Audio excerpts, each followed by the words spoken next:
what's happening to this earth and this country is so terrible that the most natural feeling would be one of utter despair. And the only way that you can deal with that really is to face it, to look at it, and to say, yes, we are full of fear, you know, and then to take action against it. And you're transformed by action. Your act of courage or whatever it is what gives you courage, nothing else.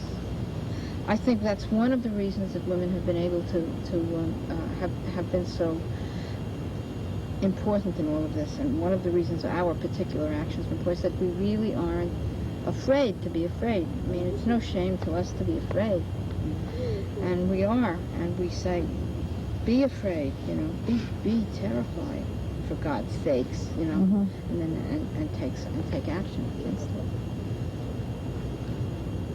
I'm Judy Bowman, and I'm feeling really excited about doing this action. I feel a whole lot of energy being in Washington, D.C., and at the same time I feel a lot of sadness. And I'm really excited about going to the Pentagon. I'm feeling pretty clear about why I'm going. I'm going because I want to get a lot of energy from being with women who feel some hope for a different way of living, and I'm going because I feel ready to say, no, this has to stop.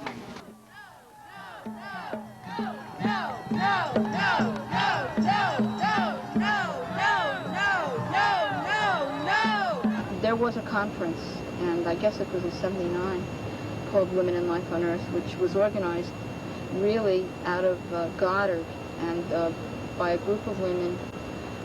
Out of that conference, to which about 600 people came when we were prepared for 300, people began to talk about doing a feminist, anti-militarist, pro-ecology action, so to speak. People just began to think about how to bring all of that together, what to do. Some women from Amherst and Hartford, and New York, and Vermont really began to meet and talk about this. And from one of the very early meetings, much of this was laid out in a way. They came together and they talked about the fact that they felt tremendous urgency to take on some sort of action at the Pentagon, that it had to be qualitatively different, and they used those words, that it had to be a woman's action, and that as it developed, it turned out that what we all meant was we didn't want to have a demonstration in which some guy up there talked and everybody stood there like this listening. So, you know, looking up either in sun or rain or whatever.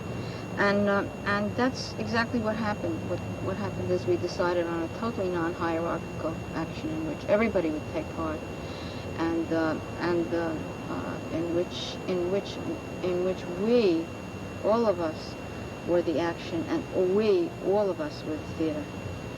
No more war! No more war! No more war! I have 4 children and 2 grandchildren, and my conscience would not let me sleep unless I put my body where my heart was, which is against this almost probably the worst demonstration in the history of mankind of military power.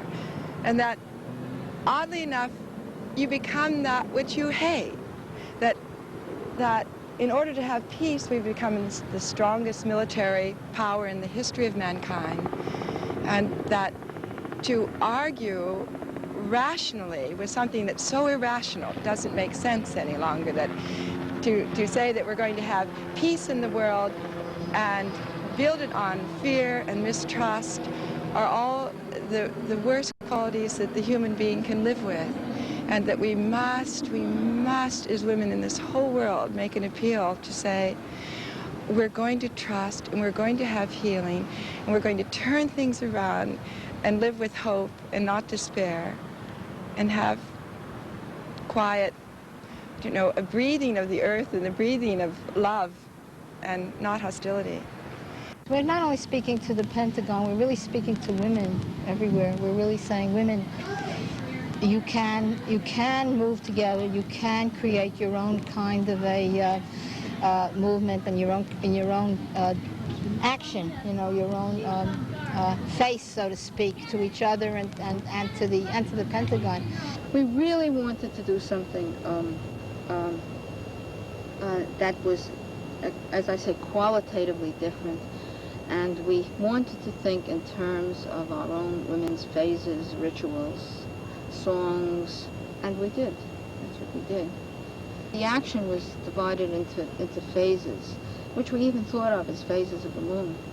The phases were one of, first of mourning. We ourselves mourned and paid respect as we walked through Arlington Cemetery to the male dead of wars. And then we came before the Pentagon and said, you're responsible also for all of these deaths.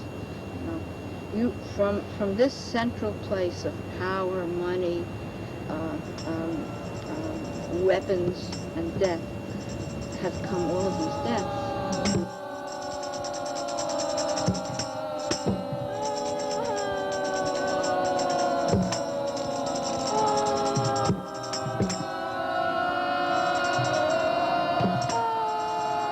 And so we mourned for the disappeared women of Argentina at the time, and Guatemala, Adelida, Folpa. We're thinking of women raped and killed in the streets, and people made stones, made tombstones, but they didn't really they were cardboard. People, when you went among them and you looked at them, some of them said, my mother, you know, but the one that was most impressive to me, I must tell you about, is a woman came up to me and said, I've lost my tombstone. So I sort of smiled and I said, well, I'll help you find it. And she said, no, I have to put it in. I said, someone else will put it in. She said, no, I have to put it in myself. So I said, well, what did it say? I'll look for it.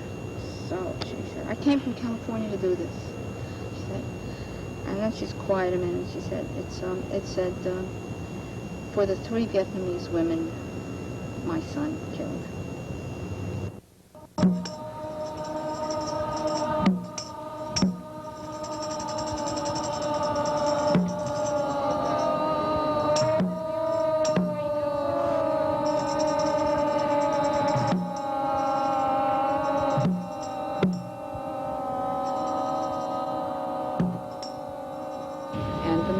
Has been for years and years, the men will protect the women and children, and women and children are saying, this is ridiculous, this is not making us more secure, this is not protecting us, and this is not what we want.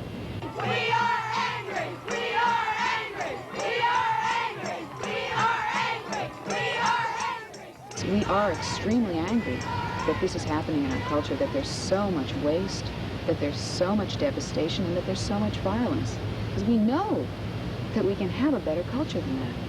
War! No more war! No more war! No more war! No more war! No more war! No more war! No more war! And here we are, supposing we're the only one in the universe, just supposing we're the only one in the universe. What a tremendous responsibility each of us has to protect this, because it might be the only, we don't know for sure. We can say there are millions of solar systems and that there are other living beings somewhere out in the universe, but we don't know for sure. And in which case, then we have to work very hard to save it, because we're so unique, and it's such a wonderful thing to have this earth with people on it, all different colors living together. And we just can't let it go. We just can't let it disappear, as it can happen if we don't do something. And I used to think, you know, before, that we were just like a grain of sand. Each of us were like a grain of sand, and we didn't have to be responsible, but I don't believe that anymore. Just in case we're the only thinking beings that are living on, you know, in the universe, and we just can't let it happen, just to let it bombed out, just nothing left. And I think people should think in this way, and if they did, then they would take full responsibility for all of their acts.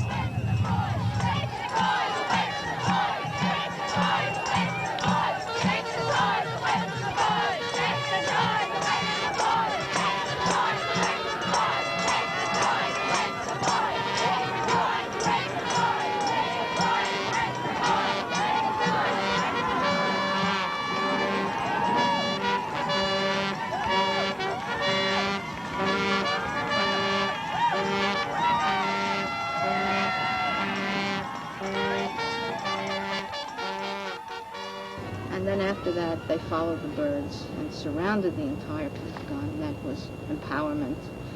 We were able, in our numbers, to surround the Pentagon and felt empowered by that. And also we braided rags, which we brought. Everybody brought rags. And it was very powerful for me the first year doing it with hands, because we move energy through our bodies. Yeah. Yes, we did it with our hands. We held hands around the building the first year.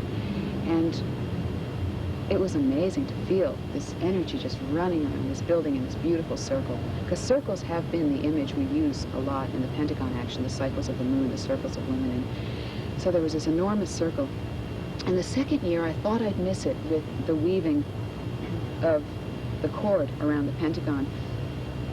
But that rag cord had a lot of images for me while I was right there. I thought of an umbilical cord and all of its veins and arteries that come together, because these cords were ribbons and rags and wool and all of these things just in this big round cord. So it reminded me of the umbilical cord, and I thought about midwives bringing to birth a new culture. And I thought about fire escapes. I thought about how when you're trying to get out of a building, you make something to escape from. And so women were constructing this thing that allows us to escape from the reality of what the Pentagon is building, not in an escapist, shut it out kind of way, but so that we can find the new path into a better way, midwifing us into a new culture. We say this is women have done this, women have woven, have made much of their art out of whole cloth, so to speak, or out of tatters, and have made much of their work, much of women's artwork is made out of stuff that it lives and dies and is biodegradable, if I can put it that way. I mean, you know, they haven't gone out a lot and packed up a lot of ground.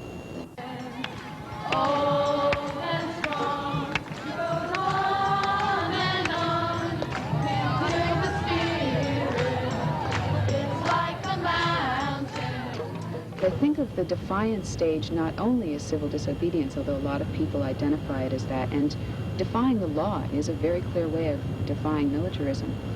But for other women who chose not to do civil disobedience, there was defiance there anyway. There's the defiance of speaking out. We've been taught as women not to speak out, not to let our voices get loud. And a lot of women came with strong, strong feelings. And they spoke out. They approached people who were leaving the Pentagon, and they said exactly what they needed to say to those people. And overcoming their fear and being very clear in their statement, they were doing an incredibly beautiful, nonviolent, defiant act.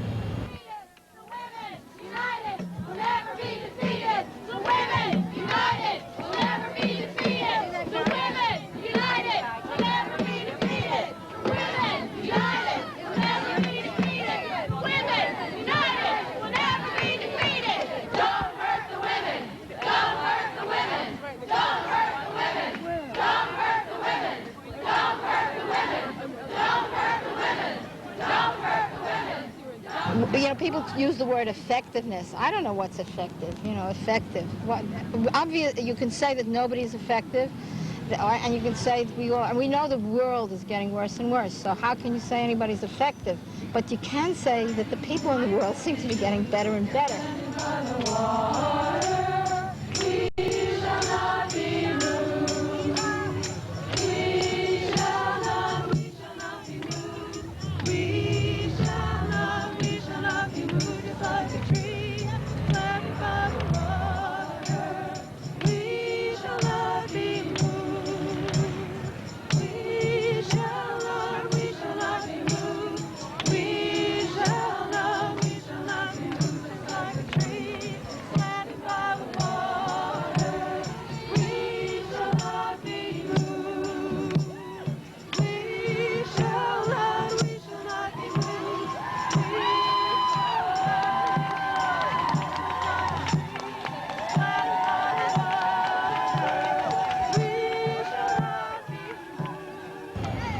There's a defiance, too, to just participating in that action, because there's a lot of conditioning that women get not to be together.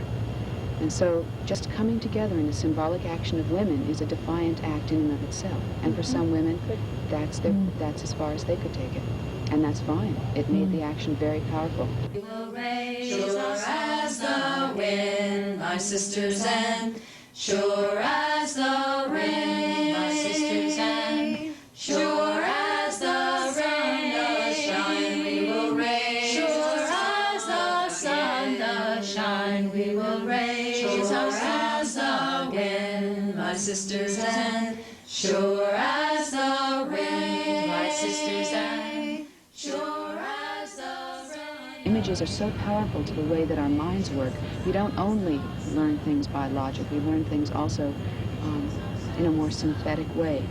It's the way the dreams affect us. Sure as the rain, my sisters, and sure as the sun. When we mentioned this million or almost million people in New York, every action leads to that.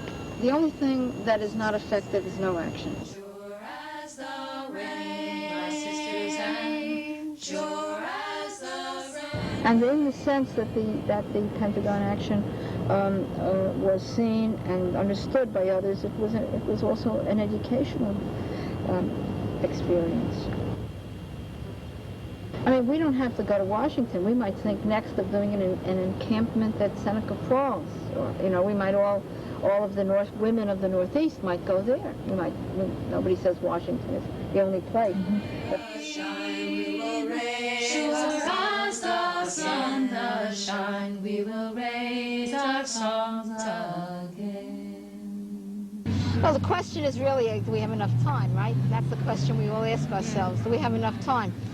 Well, you have to live like a human being in the time that you have, and you have to share that humanity and increase it wherever you live and act.